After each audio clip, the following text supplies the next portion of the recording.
specifically the Folsom Lake Honda Hotline. Folsom Lake Honda, your one-stop Honda shop.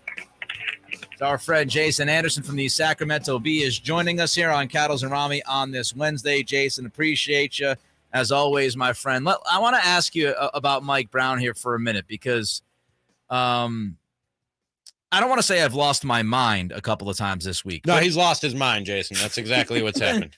I was very frustrated, Jason, by the decision of playing Davion 8 minutes in Game 7 while Steph Curry was dropping a 50-burger. And we played Mike Brown's answer from earlier this week, just last segment, pretty much saying, hey, we played TD in Game 6. It worked, so I just stuck with him in Game 7. What'd you make of that answer, and what'd you make of the decision in real time on Sunday? Yeah, it's tough. It's the game moves quickly. Everything happens fast. In particular, that third quarter happened to them very quickly. They gave up just a ton of offensive rebounds over the first 8 minutes of that third quarter, and it really kind of sealed their fate. I'm afraid he was trying to recreate what happened in Game 6, and it didn't work for them that day.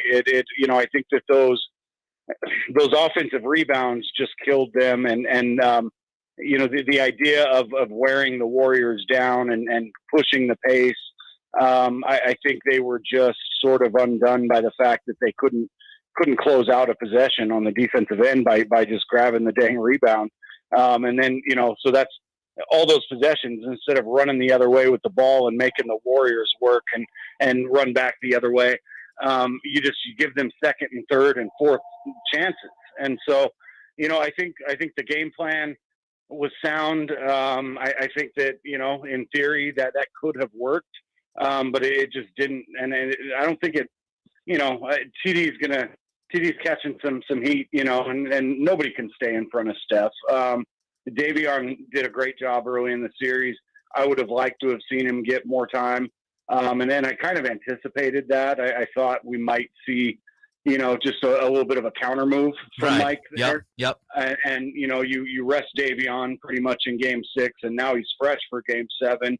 And I thought they might anticipate that the Warriors would make adjustments and then maybe zig when they zag, if you know what I mean, and kind of go back the other way. But that wasn't what they wanted to do. I'm not going to second guess him a whole lot. The guy's the unanimous coach of the year and just did an incredible job this season.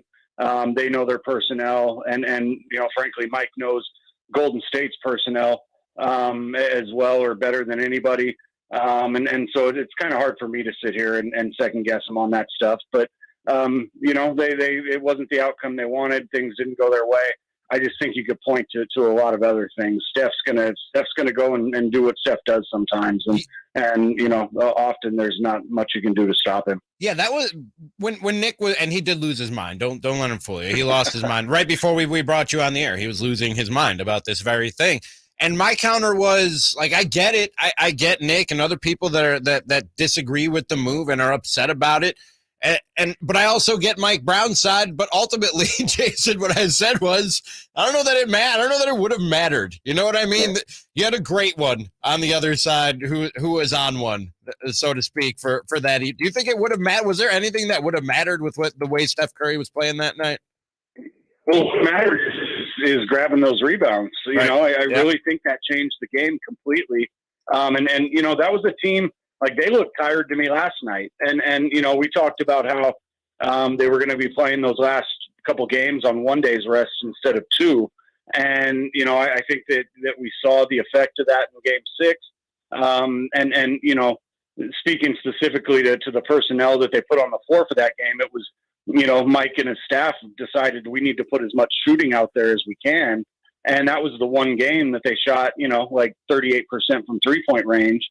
And they won handily on the road at Chase Center. So I understand what they were trying to do. But if you, again, I don't want to repeat myself too much, but those possessions where they couldn't close out, on the defensive end and just grab the ball, really let the Warriors off the hook, because you could have had them tired in the fourth quarter. And if that's a close game and you've worn them out over the course of the first three quarters, I think you've got a real chance to win that game in the fourth. And it just didn't play out that way. Jason Anderson with us from the Sac B. Jason, how much long-term concern, if any, should the Kings have about Domas in their offense after the Warriors did a pretty good job of exposing certain weaknesses? Yeah, I mean, I think there probably should be some. Domas addressed it himself. He said, "Look, I need to be more confident in taking that shot." I know he's going to spend a lot of time over the summer working on it. It's kind of weird. He had range out to the 3-point line at during a stretch in the season where I counted over a month or so. It was like limited off, 1.2 attempts a game or something small, but like he had a stretch where he hit like 70%. I mean, if he took them, he was making them. And really specifically here, I think we're talking about the 15 to 17 foot jumper, where, Looney just sagged off him. And so you're taking away his ability to drive, to get down low. They blew up the DHO stuff. So a lot of the playmaking was taken away. They exposed that's not unfair to say that they were exposed a little bit. They've got to think about that. They've got to address it. The Warriors did lay down a little bit of a blueprint for how to defend that. They've got an off season to make personnel moves for everybody to work on their game. And to try to figure out, just how to fine tune things going into next season. What do you think is the number one need for this team this offseason? If not a particular position, some traits or attributes that you think they need to add? Size, length, defense, rebounding. I think those things all kind of go hand in hand. Monty wouldn't really get too specific today in talking about, just what might be top of mind for him. He said they want to take a few days and kind of decompress and spend time with their families. But those things all have to be at the forefront of his mind. This team was still bottom 5 in defense this season. As good as they were offensively, if the same conversation we had a year ago at this time, if you can get that defense up into the top half of the league and you're still running out, one of the best offenses in the NBA, you got a chance to really win a lot of games. And they won a bunch this year. I mean, it worked this year with what they have. I think they will look at, their options in terms of you got to look at the 2, 3, 4 spots. I think they feel like there's some interchangeability there. I asked Monty today how flexible he feels positionally, like between the 3 and the 4, even the 4 and the 5. And he indicated, that they think Keegan can slide into multiple spots. He could play the 3 or the 4. He thinks Domas is capable of playing the 4 or the 5.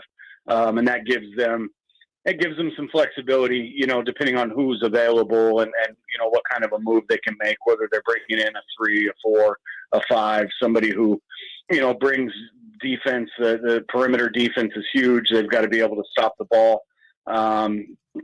So those are the areas I think they'll probably look most heavily at. Jason, thanks for the time as always. Great stuff. We'll catch up with you soon. But of course, I'm sure you're going to take a nice little break here now that the season is over. We appreciate you, and we'll talk to you. Anytime, guys. Thank you. Have a great day. Thank you. You too. There goes Jason Anderson.